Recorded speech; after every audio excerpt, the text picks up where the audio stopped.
இன்றைய புனிதர் அறிவோம். ஜனவரி 14. புனித தேவசகாயம் பிள்ளை. தமிழ்நாட்டின் தென்கோடி பகுதியான கன்னியாகுமரியில் பிறந்தவர். இந்துவாக இருந்து கிறிஸ்தவராக மாறியவர். போர் வீரர். வசதி படைத்த இந்து நாயர் குடும்பத்தில் பிறந்து இந்தியாவின் முதல் தமிழ் புனிதர் என்று பெருமையோடு அழைக்கப்படுபவர்தான் தேவசகாயம் பிள்ளை. கன்னியாகுமரி மாவட்டம் நட்டாளம் என்ற கிராமத்தில் 1712ஆம் ஆண்டு ஏப்ரல் 23ஆம் தேதி வாசுதேவன் நம்பூதிரி, தேவகி அம்மா இவர்களின் மகனாக பாரம்பரிய இந்து நாயர் குடும்பத்தில் பிறந்தவர்தான் நீலகண்ட பிள்ளை. நாயகர்களின் தாய்வழி பாரம்பரியத்தின்படி தனது தாய் மாமாவால் வளர்க்கப்பட்டவர். சிறு வயதிலேயே சமஸ்கிருதம் மற்றும் கலைகள் பல கற்றுத் தேர்ந்தார். வில்வித்தை, வர்ம கலைகள், போரில் ஆயுதங்களை பயன்படுத்தும் முறைகளையும் கற்றுத் தேர்ந்தார். நீலகண்டனின் குடும்பம் திருவிதாங்கூர் மன்னன் மார்த்தாண்டவர்மனின் அரசு அரண்மனையில் அதிக செல்வாக்கு பெற்றிருந்தது. வாலிப வயதில் அரண்மனை சென்ற நீலகண்டன் திவான் ராமையா தலவாவின் கீழ் ஒரு அதிகாரியாக பணியாற்றினார். பணியில் திறம் வாய்ந்த நீலகண்டன் விரைவிலேயே மாநில அதிகாரியாகவும் பொறுப்பேற்றார். திருவிதாங்கூர் மாநிலம் மைக்கோடு இழந்த விலையை சார்ந்த பார்க்கவி அம்மாள் என்பவரை திருமணம் செய்தார். கன்னியாகுமரி மாவட்டம் குளச்சல் டச்சுக்காரர்களால் ஆட்சி செய்யப்பட்டது. குளச்சல் மீது போர் தொடுத்த திருவிதாங்கூர் அரசு அதனை வெற்றி கொண்டது.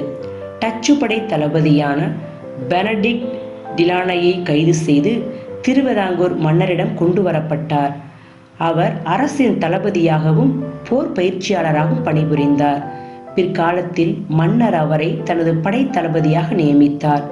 தக்கலை அடுத்த புலியூர்குறிச்சியில் உள்ள அரண்மனையில் வீரர்களுக்கு டிலனாய் போர் பயிற்சி அளித்தார். மேலும் ஆயுதங்கள் உற்பத்தி செய்யும் பணிகளிலும் ஈடுபட்டு வந்தார். அச்சமயத்தில் கத்தோலிக்க கிறிஸ்தவரான பெனடிக்ட் டிலனாயுடன் நீலகண்டன் பிள்ளை நெருங்கி பழகி வந்தார். இதனால் இயேசுவை பற்றி அறிந்து கொள்ளும் வாய்ப்பு கிடைத்தது. கிறிஸ்துவனுடைய பாடுகள், மரணம், உயிர்ப்பு மற்றும் அவருடைய வரலாறுகளை டிலனாயிடமிருந்து கேட்டு தெரிந்து கொண்டார். கிறிஸ்தவர்களின் புனித நூலான திருவிவிலியத்தில் உள்ள யோபுவின் வரலாற்றை மேற்கோள் காட்டி ஆறுதல் கூறினார். இந்த விளக்கம் நீலகண்டனுக்கு பிடித்து போனதோடு அவருடைய மனதில் ஒரு மாற்றத்தையும் ஏற்படுத்தியது. இயேசு பற்றி முழுமையாக அறிய அவர் விரும்பினார். அப்போதைய பாண்டிய நாட்டுக்கு சொந்தமான நெல்லை மாவட்டம் வடக்கன்குளத்தில் உள்ள திருக்குடும்ப ஆலயத்தில் திருமுழுக்கு பெற்று நீலகண்டன் என்ற தனது இயற்பெயரை விடுத்து கடவுளின் உதவி என பொருள்படும் தேவசகாயம் பிள்ளை என மாற்றிக்கொண்டார். அவரது மனைவி பார்க்கவி திருமுழுக்கு பெற்று தனது பெயரை ஞானப்பூ என்று மாற்றிக்கொண்டார்.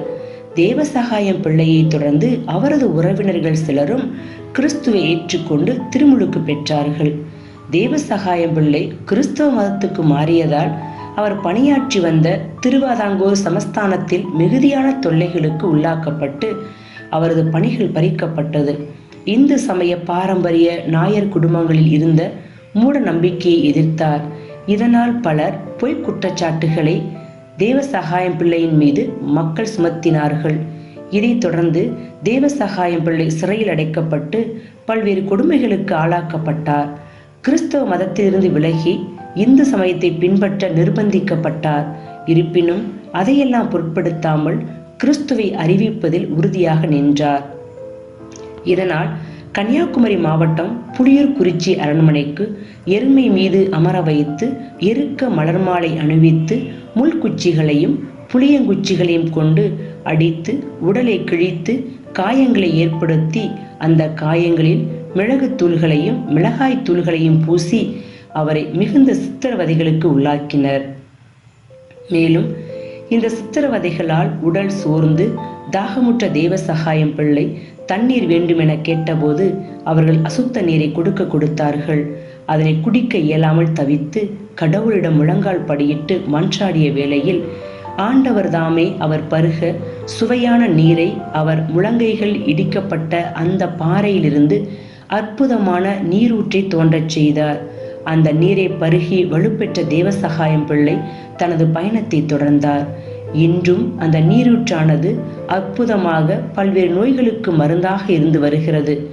இந்த அதிசய நீரை குடித்து கடவுளிடமிருந்து ஏராளமான மக்கள் சுகம் பெறுகிறார்கள். இப்பாறை முட்டியடிச்சான் பாறை என்றும் அழைக்கப்படுகிறது. பெருவிழை என்னும் இடத்தில் தூக்கு தண்டனை காவலில் 7 மாதங்கள் சிறை வைக்கப்பட்டிருந்தார். அச்சமயத்தில் அவரது கைகளையும் கால்களையும் இரும்பு சங்கிலிகளால் பிணைத்து மரத்தில் கட்டி வைத்திருந்தார்கள். அவரால் நிற்கவோ உட்காரவோ நடக்கவோ முடியாத சூழலில் அவரை மிகுந்த சித்திரவதைக்கு உள்ளாக்கினர். ஆயினும் அவர் அந்த சங்கிலியோடு முழங்காலில் இருந்து ஆண்டவரை நோக்கி ஜெபித்தார்.